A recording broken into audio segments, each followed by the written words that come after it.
আসসালামু আলাইকুম। সম্মানিত দর্শক, ভিডিওর প্রথমে আপনাদেরকে একটা বিষয় সম্পর্কে অবগত করি।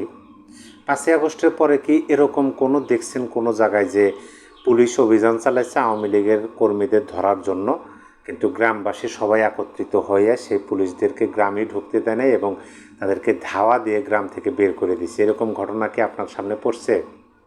আমার সামনে এ পর্যন্ত পড়ছিল না, কিন্তু আমি আজকেই কেবল দেখলাম। এটা অবশ্য আওয়ামী লীগের ভেরিফাইড ফেসবুক পেজে তারা প্রচার করছে যে সুনামগঞ্জে আওয়ামী লীগের কর্মীদের ধরতে পুলিশের অভিযান, অতঃপর গ্রামবাসী একত্রিত হয়ে পুলিশকে ধাওয়া দিছে, গ্রামে ঢুকতে দেয় না এবং তাদেরকে গ্রেপ্তার করা তো দূরের কথা। এরকম একটা ভিডিও আমি দেখে ভাবলাম যে ভিডিওটা বা এই ক্লিপটা আপনাদের সাথে শেয়ার করে আপনারা দেখেন। একটা বিরল ঘটনা যে আসামিদের পুলিশ ধরতে গেছে, অথচ গ্রামবাসী একত্রিত হয়ে তাদেরকে ধরা তো দূরের কথা, গ্রামেই ঢুকতে দিল না আইন শৃঙ্খলা বাহিনীকে। ভিডিওটা আপনারা আগে দেখেন, তারপর আমি কথা বলতেছি।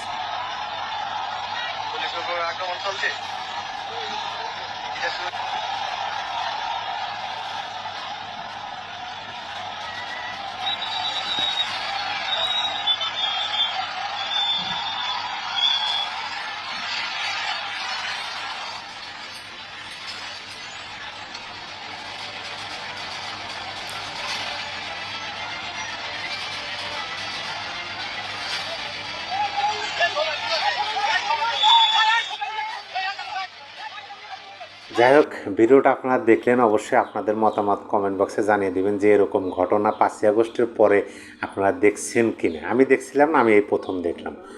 আমার এই ভিডিওর মূল বিষয়বস্তু এটা না। আমি প্রথমে এই ক্লিপটা দেখে আমি ভাবছিলাম যে আপনাদেরকেও দেখাবো, যার কারণে দেখালাম। আমার এই ভিডিওর আলোচনার বিষয় হলো মুক্তিযুদ্ধ বিরোধী শক্তি কখনো জিততে পারবে না। দেখেন, মুক্তিযুদ্ধ বিরোধী অর্থাৎ যারা মুক্তিযুদ্ধের সময় বিরোধিতা করছিলেন, মুক্তিযুদ্ধের বিরুদ্ধে কাজ করছেন, আমাদের মুক্তিবাহিনী বা আমাদের মুক্তিযোদ্ধাদের বিপক্ষে কাজ করছেন, তাদেরকে তো আমরা মুক্তিযুদ্ধ বিরোধী বলি।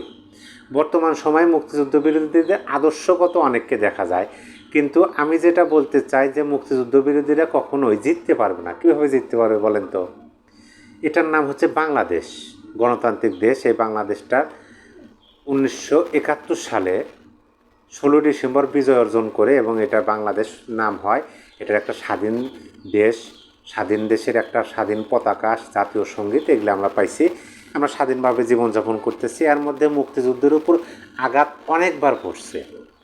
75-এ বঙ্গবন্ধুকে হত্যার মাধ্যমে মুক্তিযুদ্ধের উপর আঘাত করছে। তারপরে অনেক আমরা দেখতেছি 2024 সালের ক্ষমতার পট পরিবর্তনের পরে আমরা দেখলাম আমাদের সংবিধান, এটার উপর আঘাত পড়তেছে এবং আঘাত তো দূরের কথা, মুছে ফেলার চেষ্টা করা হইতেছে। আজকে আমি যে ভিডিওটা করতেছি আগস্টের 3 তারিখ, আজকে হয়তো বা বোঝা যাবে যে আজকের দিনে কি হতে যাচ্ছে। কারণ এনসিপির আহ্বায়ক নাহিদ ইসলাম বলছেন যে নতুন বাংলাদেশ। অবশ্য তিনি আমাদেরকে প্রকাশ করেন নাই, আমাদের সামনে আমাদেরকে জানান নাই যে নতুন বাংলাদেশ বলতে তিনি কী বোঝাইতে চাইতেছেন।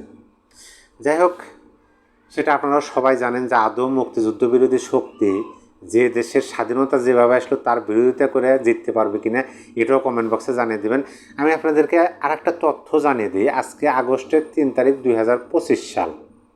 রাজনীতি ছাড়ার ঘোষণা দিয়ে বৈষম্যবিরোধী ছাত্র আন্দোলনের চট্টগ্রামের সাবেক মুখপাত্র ফাতেমা খানম লিজা শুক্রবার 1 আগস্ট রাত 11:15টার দিকে ফেসবুক লাইভে এসে তিনি ঘোষণা দেন যে তার দ্বারা রাজনীতি করা সম্ভব না।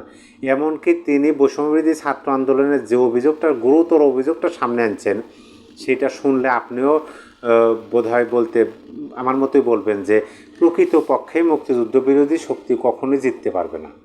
আমরা তো 5ই আগস্টের পরে দেখলাম যে মুক্তিযুদ্ধ বিরোধী শক্তিরা কীভাবে তারা মেটিকুলাসলি নানান ধরনের কাজকর্ম করলো, আমাদের মুক্তিযুদ্ধকে ছোট করা, মুছে ফেলা, নানান ধরনের চেষ্টা করলো, কিন্তু এখন পর্যন্ত তারা সফল না, তারা জিততে পারে নাই। এবং তাদের যে কার্যক্রম আমরা দেখতেছি, তারা যাই করতে যায় রাষ্ট্রযন্ত্রের সহযোগিতা নিয়ে তাদেরকে করতে হয়, তাছাড়া পারে না। এটাই কিন্তু স্পষ্ট যে তারা সফল হবে না। কিন্তু দেখেন, 16 মিনিট 36 সেকেন্ডে সে লাইভ ভিডিওতে ফাতেমা খানম লিজা তিনি বলেন, চট্টগ্রামে যাদের সঙ্গে জুলাই আন্দোলন করেছি তারাই আজ নারীদের নিয়ে বিভিন্ন ধরনের ন্যারেটিভ তৈরির চেষ্টা করছে, নারীদের ধ্বংস করার চেষ্টা করছেন। এগুলো নেওয়া যায় না। আমার দ্বারা, অর্থাৎ ফাতেমা খানম বলতেছেন যে আমার দ্বারা আর রাজনীতি করা সম্ভব না, আমি বোঝাতে পারবো না যে চট্টগ্রামে মেয়েদের নিয়ে কতটা নোংরামি করা হয়, তাদের ব্যক্তিগতভাবে কতটা আক্রমণ করা হয়। সেগুলো কারা? যে ভাই ব্রাদারদের সঙ্গে আমরা উঠি বসি, যাদের সঙ্গে আমরা পথ চলার সাহস পাই, যে ভাইদের আমরা জীবন বাঁচিয়েছি, সেই ভাইরাই আজ, তিনি অবাক হয়ে গেছেন, এখানে 3টা ফুল স্টপ। সেই ভাইরাই আজ দেখেন, বিষয় হলো কি, যে যখন কাছের মানুষকে না চেনা যায়, যাদেরকে যেখানে কিন্তু উল্লেখ করছেন যে যাদের জীবন বাঁচিয়েছি, এই ফাতেমা খাননের তার বক্তব্যটা আমি সম্পূর্ণ শুনলাম, 16 মিনিট 36 সেকেন্ডের বক্তব্যে তিনি যখন বৈষম্যবিরোধী ছাত্র আন্দোলনটা চলাকালীন সময়ে চট্টগ্রামের তিনিই একমাত্র ব্যক্তি, এই ফাতেমা খানম লিজা, তিনি মেয়েদেরকে সুসংগঠিত করছেন এবং মেয়েদেরকে আন্দোলনের রাজপথে নামার জন্য উৎসাহিত করছিলেন। অথচ তিনি আজ আক্ষেপের সঙ্গে বলতেছেন যে যে ভাইদের আমরা জীবন বাঁচিয়েছি, সেই ভাইরাই আজ নারীদেরকে হেনস্থা করতেছে, অপমান করতেছে। এবং তিনি তো এখানে বললেনই যে এটা বলে ভাষায় প্রকাশ করার মতো না। তিনি আরও কিছু কথা বলছেন, প্লিজ আপনারা এসব বন্ধ করেন, আপনারা মেয়েদের নিয়ে যে নোংরামি শুরু করেছেন এসব থামান, আপনারা যারা বড় ভাইরা আছেন, যারা নেতৃত্ব দিচ্ছেন, প্লিজ আপনারা এসব থামান।